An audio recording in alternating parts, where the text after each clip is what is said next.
Hello everyone, તો welcome કરું છું આયન એક સંતુલનના પાર્ટ 2 લેક્ચરમાં. આજે આપણે બફર દ્રાવણ વિશે અને બાકીની થિયરી વિશે જાણીશું. તો સ્ટાર્ટ કરીએ. બફર દ્રાવણ એટલે શું? તો બફર દ્રાવણ એટલે કે એવું દ્રાવણ કે જે તેની પીએચમાં ચેન્જ થતો અટકાવે, પીએચમાં ફેરફાર થતો અટકાવે. જ્યારે એમાં થોડા પ્રમાણમાં આપણે એસિડ અથવા બેઝ ઉમેરીએ તો પણ તેની પીએચ બદલાય ના, તેવા દ્રાવણને બફર દ્રાવણ કહેવાય. આ બહુ શોર્ટ રેન્જ જ હોય. કેટલી રેન્જ હોય આગળ જોઈશું આપણે. બફર દ્રાવણ વિશે જાણી. બફર દ્રાવણના કેટલા પ્રકાર છે? 2 પ્રકાર, સાદા બફર અને મિશ્ર બફર. સાદા બફર દ્રાવણને કઈ રીતે ઓળખાય? તો ક્ષાર હોય, નિર્બળ એસિડ અને નિર્બળ બેઝના. જે મિશ્ર બફર છે એને જોઈ, એમાં 2 પ્રકાર છે, એસિડિક બફર અને બેઝિક બફર. આ બંને બફરને કેવી રીતે ઓળખવાના? તો જે એસિડિક બફર છે તેમાં નિર્બળ એસિડ અને એના સંયુગ્મી બેઝ વિશે જાણકારી આપી છે બ્રોન્સેટ-લોરીના સિદ્ધાંતમાં. જોઈ આવજો, પહેલું લેક્ચર જોયું ના હોય તો નિર્બળ એસિડ અને એનું સંયુગ્મી બેઝ હોય એ બેનો સરવાળો તો પણ બફર એસિડિક બફર હોય. નિર્બળ એસિડ અને એનો ક્ષાર પ્રબળ બેઝ સાથેનો તો પણ એસિડિક બફર. નિર્બળ એસિડ અને પ્રબળ બેઝ.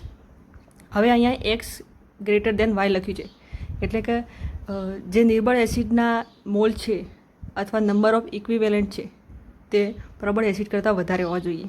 એવી જ રીતે હવે બેઝિક બફરની વાત કરીએ તો બેઝિક બફરને કેવી રીતે ઓળખવાનું? તો નિર્બળ બેઝ અને એનું સંયુગ્મી એસિડ આપેલું હોય, અથવા નિર્બળ બેઝ પ્લસ એના ક્ષાર પ્રબળ એસિડ સાથેનો, પછી નિર્બળ બેઝ પ્લસ પ્રબળ એસિડ. અને આપણે જોયું હોય કે નિર્બળ બેઝના નંબર ઓફ ઇક્વિવેલન્ટ એ પ્રબળ એસિડ કરતાં વધારે હોવા જોઈએ. કયા કયા પ્રબળ એસિડ છે, નિર્બળ એસિડ છે એ પણ જોઈ લો. પ્રબળ acid HCl H2SO4 HNO3, નિર્બળ acid CH3COOH, પ્રબળ બેઝ NaOH KOH, પ્રબળ બેઝ NaOH KOH, નિર્બળ બેઝ NH4OH. બરાબર. કઈ રીતે આનો ક્ષાર બને છે? એક ક્ષારવાળા ટોપિકમાં આપણે જઈએ એટલે જોઈશું. એસિડિક બફરના ઉદાહરણ આપ્યા છે અને બેઝિક બફરના ઉદાહરણ આપ્યા છે. આની સાથે તમે જોઈ લેજો. ઓકે. પછી એક વાત કરવાની છે કે બફર દ્રાવણની પીએચ કદ ઉપર આધારિત નથી. એટલે આપણે જ્યારે એને ડાયલ્યુટ કરીએ, મંદન કરીએ, કદ વધારીએ ત્યારે તેની પીએચ બદલાતી નથી. દ્રાવણની પીએચ કેવી રીતે ગણવાની? તો અહીંયા એસિડિક બફરનું ઉદાહરણ સમજાવ્યું છે. એવી જ રીતે બેઝિક બફરનું પણ જોઈ શકાય. એના જ રીત છે. તો એસિડિક બફરમાં નિર્બળ એસિડ લેવાનું છે, નિર્બળ એસિડનું વિયોજન થશે. તો નિર્બળ એસિડનું વિયોજન H+ અને A- માં થાય. A- એનો કોન્જ્યુગેટ બેઝ એટલે કે સંયુગ્મી બેઝ કહેવાય. એનો કે આપણે લખીએ તો H+ A- ની સાંદ્રતા અપોન HA ની સાંદ્રતા. અહીંયા આપણે H+ ને કરતાં બનાવવાનું છે. તો આ સમીકરણ પ્રાપ્ત થાય. બંને બાજુ લોગ અને માઇનસ લખી દઈએ તો આપણને આ સમીકરણ મળી જાય. તો pH = pK + log ક્ષાર અથવા સંયુગ્મી બેઝની સાંદ્રતા ભાગ્યા એસિડની સાંદ્રતા. બરાબર. આવી જ રીતે આપણે POHનું લખી શકીએ બેઝિક બફર માટે. તો POH = pKb + log ક્ષાર અથવા સંયુગ્મી, ત્યાં સંયુગ્મી એસિડ આવશે, અહીંયા સંયુગ્મી બેઝ. કેવી રીતે આવે? આગળનું લેક્ચરમાં સમજાવ્યું છે. POH = pKb + log ક્ષાર અથવા સંયુગ્મી એસિડની સાંદ્રતા ભાગ્યા બેઝની સાંદ્રતા. હવે આપણે કહ્યું કે આમાં બફર દ્રાવણમાં થોડા પ્રમાણમાં આપણે એસિડ અથવા બેઝ ઉમેરીએ તો એની પીએચમાં ફરક નથી પડતો. કેવી રીતે ફરક નથી પડતો એ અહીંયા સમજાવ્યું છે કે આપણે જો X મોલ પ્રબળ એસિડનો ઉમેરતો, હવે એસિડ જ્યારે ઉમેરીએ ત્યારે તે બીજા એસિડ સાથે પ્રક્રિયા કરવાનું નથી, એ કોન્જ્યુગેટ બેઝ સાથે જ પ્રક્રિયા કરવાનું છે. તો આ સૂત્રમાં કોન્જ્યુગેટ બેઝ ક્યાં છે, મતલબ સંયુગ્મી બેઝ ક્યાં છે, તેની સાથે એસિડ પ્રક્રિયા કરશે અને એને ઓછું કરશે. તો X મોલ પ્રબળ એસિડ ઉમેરીએ તો આ સૂત્ર કેવું બદલાઈ જાય? આવી રીતે બદલાઈ જાય. તો pH = pK + log conjugate base CBA એટલે કોન્જ્યુગેટ બેઝ અથવા સંયુગ્મ બેઝ. બરાબર. તો એમાંથી -X થઈ જાય, X મોલ પ્રબળ એસિડ ઉમેર્યો એટલે, અને એસિડ સાથે એસિડ એટલે એસિડ સરવાળો થઈ જાય, એસિડની સાંદ્રતામાં વધારો થઈ જાય. જેટલા પ્રમાણમાં ઓછું કર્યું એટલા પ્રમાણમાં જ વધે, એટલે એની પીએચમાં કોઈ ફેરફાર પડતો નથી. આવી જ રીતે જો Y મોલ પ્રબળ બેઝ ઉમેરી, હવે બેઝ ઉમેરે તો એ તો એસિડ સાથે પ્રક્રિયા કરશે, બીજા બેઝ સાથે અથવા સંયુગ્મી બેઝ સાથે કોઈ રિએક્શન કરવાનું નથી, એની તો સાંદ્રતામાં વધારો જ કરશે. તો સૂત્ર આવી રીતે બદલાઈ જાય કે pH = pK + log કોન્જ્યુગેટ બેઝમાં વધારો થશે અને એસિડ સાથે પ્રક્રિયા કરશે એટલે એસિડના મોલમાં ઘટાડો થશે. એવી જ રીતે આ સૂત્રમાં આપણે કહીએ કે પ્રબળ એસિડ અથવા પ્રબળ બેઝ ઉમેરીએ તો પણ બરાબર ચેન્જ થાય છે. એટલે આના પરથી કહી શકાય કે પીએચમાં ફેરફાર જોવા મળતો નથી જ્યારે પણ પ્રબળ એસિડ અથવા પ્રબળ બેઝ બફર દ્રાવણમાં ઉમેરવામાં આવે ત્યારે. આ બધા સૂત્રો ઇમ્પોર્ટન્ટ છે દાખલા માટે યાદ રાખવા. હવે વાત કરીએ બફર કેપેસિટીની. તો બફર કેપેસિટી એટલે બફર દ્રાવણની પીએચમાં થતો ફેરફાર રોકવાની ક્ષમતાને બફર કેપેસિટી કહેવાય. આ કેપેસિટી કેટલું, તો આ કેપેસિટીને જેટલા મોલ જરૂરી હોય પ્રબળ એસિડ અથવા બેઝના, કે જે બફર દ્રાવણમાં ઉમેરીએ અને એની પીએચ 1થી બદલાય, મતલબ 4 હોય તો 5 થઈ જાય બફર દ્રાવણની પીએચ, જેટલા મોલ જરૂરી હોય એના ઉપરથી આપણે ગણી શકીએ. બફર કેપેસિટી ગણવાનું સૂત્ર છે કે એસિડ અથવા બેઝના મોલ જે ઉમેર્યા હોય પ્રતિ લિટર ભાગ્યા બફર દ્રાવણની પીએચમાં થતો ફેરફાર, બરાબર, delta n upon delta pH. યાદ રાખજો. બફરની રેન્જ જોઈએ કે ક્યાં સુધી બફર દ્રાવણ કામ કરી શકે, બફરની રેન્જ કહેવાય. તો એસિડિક બફર વિશે લખ્યું છે અહીંયા. આવું નવું બેઝિક માટે પીકે એની જગ્યાએ પીકે બી લખી દેવાનું. તો પીએચ ઇઝ ટુ પીકે -1 અને પીએચ ઇઝ ટુ પીકે +1, એટલે પીકેમાં +1 અથવા -1 કરીએ ત્યાં સુધી કામ કરે. અને અહીંયા જ્યારે પીએચ ઇઝ ટુ પીકે થઈ જાય ત્યારે મેક્સિમમ બફર કેપેસિટી કહેવાય. હવે વાત કરીએ ક્ષારની. ક્ષાર એટલે શું? તો એસિડ વત્તા બેઝ, જ્યારે એસિડમાં બેઝ ભેગા કરીએ ત્યારે ક્ષાર અને પાણી બને. આ પ્રક્રિયાને તટસ્થીકરણ કહેવાય. ક્ષાર બને, બરાબર. ક્ષારને આપણે AB દ્વારા દર્શાવીએ તો એમાં A- ભાગ હશે અને B+ ભાગ હશે.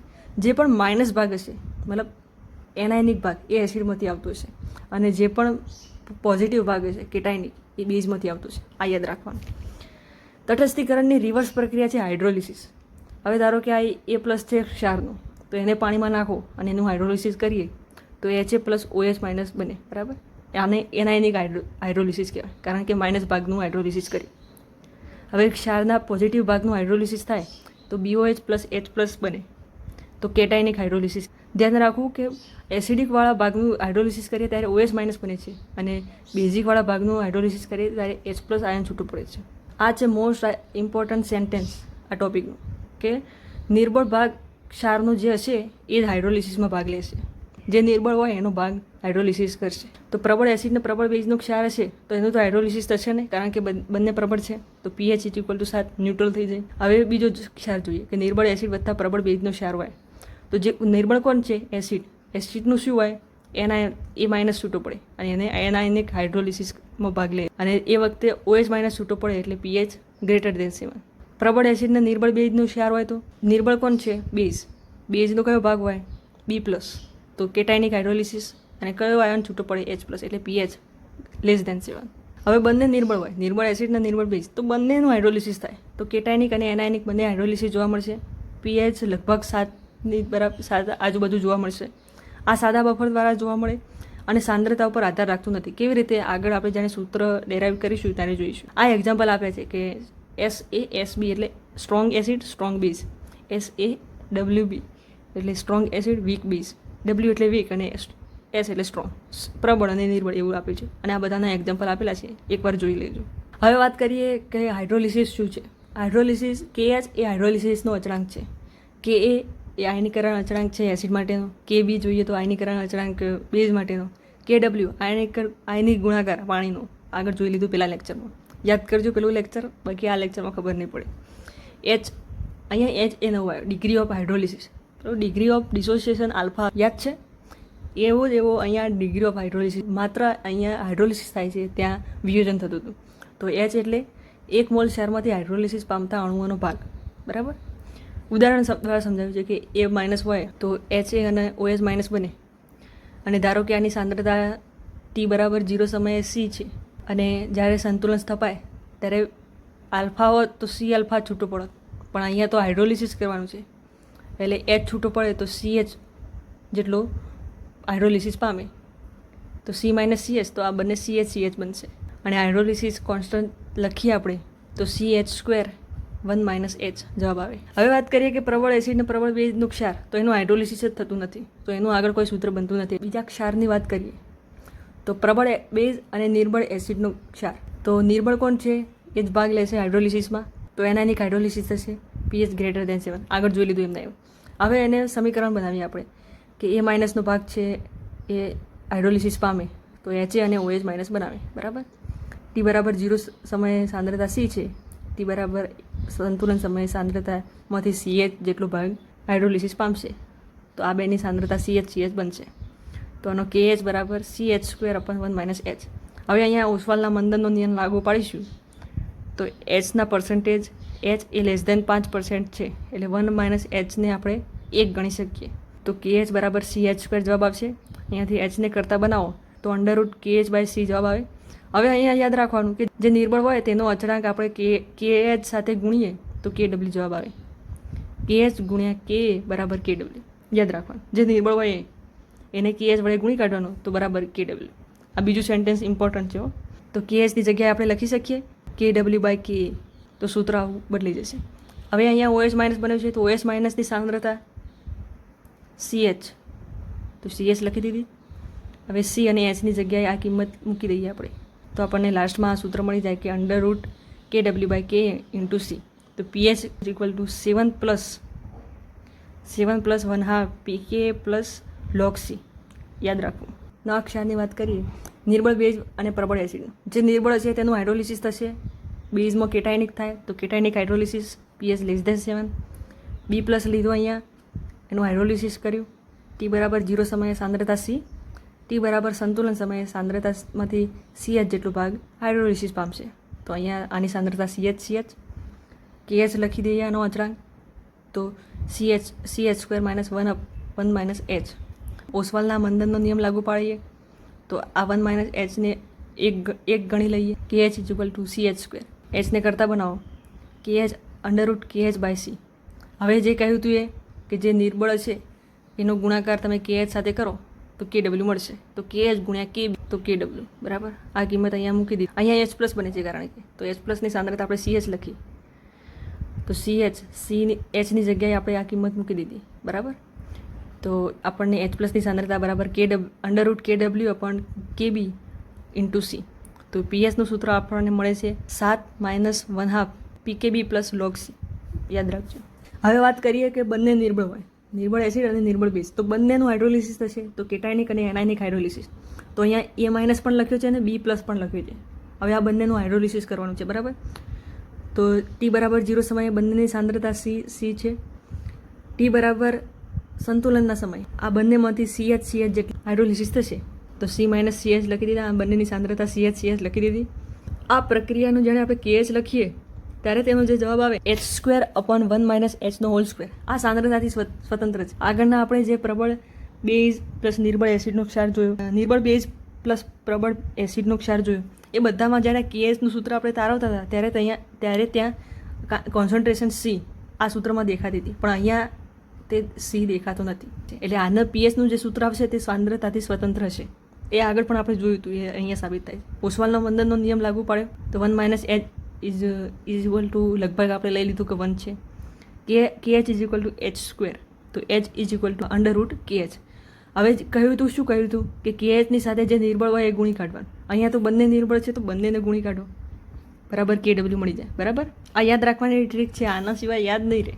PH શોધવી છે તો H પ્લસની સાંદ્રતા જોઈ લઈએ. તો H પ્લસની સાંદ્રતા બરાબર under route KW into KA ભાગ્યા KB. તો PHનું સૂત્ર આપણને મળી જાય કે 7 + 1/2 PK - PKB. યાદ રાખજો. અને સાંદ્રતાથી સ્વતંત્ર છે. હવે વાત કરવાની છે સૂચકોની, ઇન્ડિકેટર. આપણે જ્યારે ટાઇટ્રેશનનું પ્રેક્ટિકલ કરતા હોય ત્યારે ફિનોપ્થેલિન અથવા મિથાઇલ ઓરેન્જ વાપર્યો છે. બસ આ ઇન્ડિકેટર કેવી રીતે કામ કરે અને એની થિયરી એ જ આપણે જાણવાનું છે. તો સૂચક ઇન્ડિકેટર એટલે એવો પદાર્થ કે જે પદાર્થ અથવા રંગક કે જે રંગ પરિવર્તન દર્શાવે નાની pHની રેન્જ માટે. થોડી pHની રેન્જ હોય ત્યાં સુધી જ રંગ પરિવર્તન દર્શાવી શકીએ. એનાથી ઉપરની pH વધી જાય તો એ રંગ પરિવર્તન પછી દર્શાવી શકતું નથી. મતલબ આપણે જોયું છે કે કોઈ ટાઇટ્રેશનના પ્રેક્ટિકલમાં આપણે મિથાઇલ ઓરેન્જ વાપર્યું, જ્યારે કોઈ પ્રેક્ટિકલમાં આપણે ફિનોપ્થેલિન વાપર્યું બરાબર. અલગ અલગ પ્રેક્ટિકલ માટે અલગ અલગ આપણે સૂચકો વાપરીએ છીએ. તો મિથાઇલ ઓરેન્જની રેન્જ આપી છે કે 3.1 થી 4.5 સુધી બરાબર. આ રેન્જ જે લખવામાં આવી છે એ કોઈ નક્કી નથી, પણ આ તો ખાલી જસ્ટ ઉદાહરણ માટે સમજવા માટે આપી છે. આઈડિયા હોવો જોઈએ કે અહીંયા આના વચ્ચે હશે બસ. હવે અંતિમ બિંદુ જ્યારે આપણે પ્રેક્ટિકલ કરતા હોય ત્યારે આપણે જોઈએ છીએ કે સ્ટાર્ટ થઈ જાય કે ગુલાબી રંગ આવવાની શરૂઆત થઈ જાય, એનાથી થોડી વધારે વાર કરીએ આછું ગુલાબીથી ઘાટું ગુલાબી થઈ જાય. બસ આ જે એન્ડ પોઈન્ટ છે, અંતિમ બિંદુ, એવો પોઈન્ટ કે જેમાં એસિડ બેઝ વચ્ચે થતી પ્રક્રિયાને સમાપ્ત થાય એવું જોવામાં આવે છે અને સૂચક રંગ પરિવર્તન કરે એ સમયે બરાબર. હવે આ થિયરી, આની બે થિયરીઓ છે સૂચક માટેની થિયરી, કે સૂચક કેવી રીતે કામ કરે છે. એક ઓસ્વાલની થિયરી છે અને એક ક્વિનોઇટ્સ થિયરી છે. તો બંને જોઈ લઈશું. તો ઓસ્વાલની થિયરીમાં બે છે કે વીક એસિડ ઇન્ડિકેટર હોય અથવા વીક બેઝ ઇન્ડિકેટર હોય. હવે જ્યારે વીક એસિડ ઇન્ડિકેટર હશે એને આપણે HIN ઇન્ડિકેટરનો IN લખ્યો છે એટલે HIN, અને એસિડ હશે એટલે H લખ્યો છે. તો વીક એનું આપણે જોઈએ કે વિયોજન કેવી રીતે થાય છે. તો HIN plus H2O gives H3O plus plus IN minus. તો આ એનું એસિડિક સ્વરૂપ છે ઇન્ડિકેટરનું. એ સ્વરૂપમાં એ કલરલેસ હશે કારણ કે એસિડમાં કદી વિયોજન પામે ના. જ્યારે એમાં બેઝિક ફોર્મ આવે, જ્યારે એનું બેઝિક ફોર્મ ક્યારે બહાર આવે, જ્યારે કોઈ બેઝ ઉમેર્યું હોય ત્યારે બેઝિક ફોર્મમાં એ કલર દર્શાવે. બરાબર. આના માટે આપણે એક કોન્સ્ટન્ટ લખીએ કે IN. તો H3O પ્લસ અને IN માઇનસની સાંદ્રતા ભાગ્યા HINની સાંદ્રતા. અહીંયા આપણે H3O પ્લસને કરતાં બનાવવાનું છે, તો એને કરતાં બનાવીએ. માઇનસ લોગ લઈ લઈએ તો આનું પણ pHનું સૂત્ર આવે કે pH is equal to pKIN plus log IN માઇનસની સાંદ્રતા ભાગ્યા HINની સાંદ્રતા. IN માઇનસ એ વિયોજન પામેલું સ્વરૂપ છે, તમે જોઈ શકો છો, અને HIN એ અવિયોજિત સ્વરૂપ છે. એટલે એવું પણ કહી શકાય કે લોગ વિયોજન પામેલાની સાંદ્રતા ભાગ્યા વિયોજન ન પામેલાની સાંદ્રતા. H3O પ્લસ ચલે છે એસિડિક ફોર્મ ભાગ્યા બેઝિક ફોર્મ. આ સમીકરણને હેન્ડરસન સમીકરણ કહેવામાં આવે છે સૂચક માટેનું. હવે આપણે જોઈએ આની લિમિટ કેટલી. હવે જ્યારે એસિડ બેઝ વચ્ચે પ્રક્રિયા થાય ત્યારે બહુ સૂક્ષ્મ રીતે થતી હોય. જ્યારે સૂચક રંગ પરિવર્તન દર્શાવે ત્યારે આપણને ખબર પડે કે હા હવે પ્રક્રિયા પૂર્ણ થઈ હશે.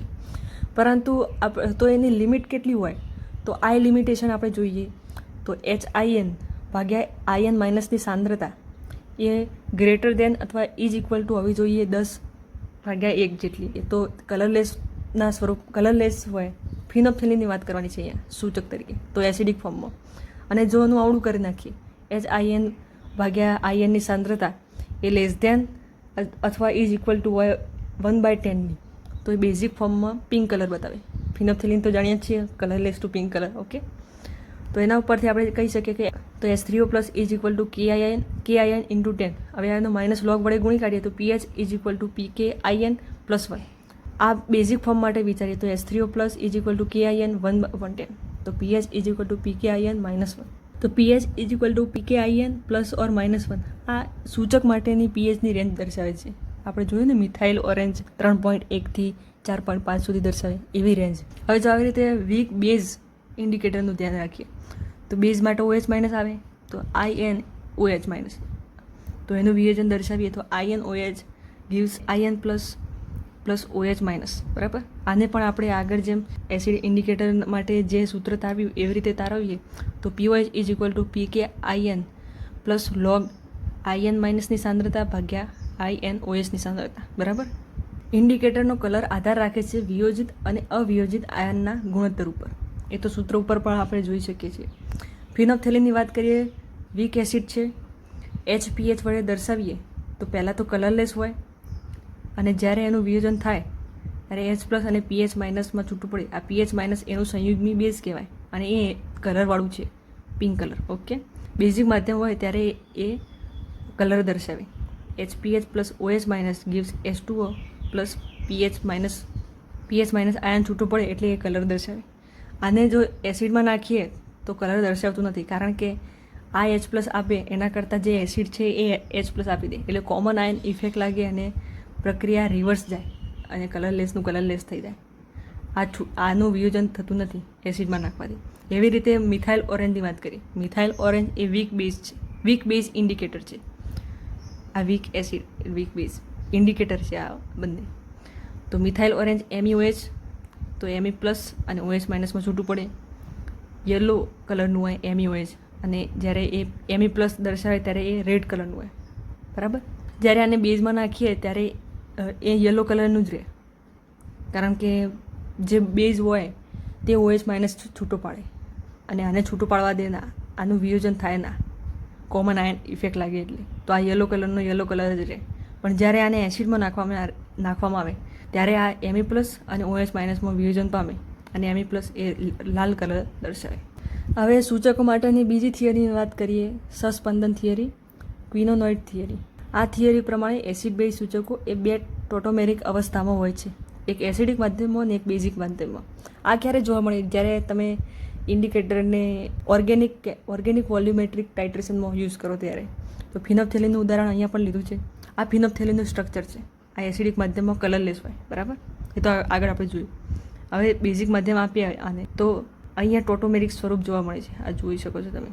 અને આને આમાંથી 2H2O માઇનસ થઈને COO માઇનસ O માઇનસ આવું ક્વિનોનોઇડ સ્ટ્રક્ચર જોવા મળે છે અને પિંક કલર દર્શાવે છે.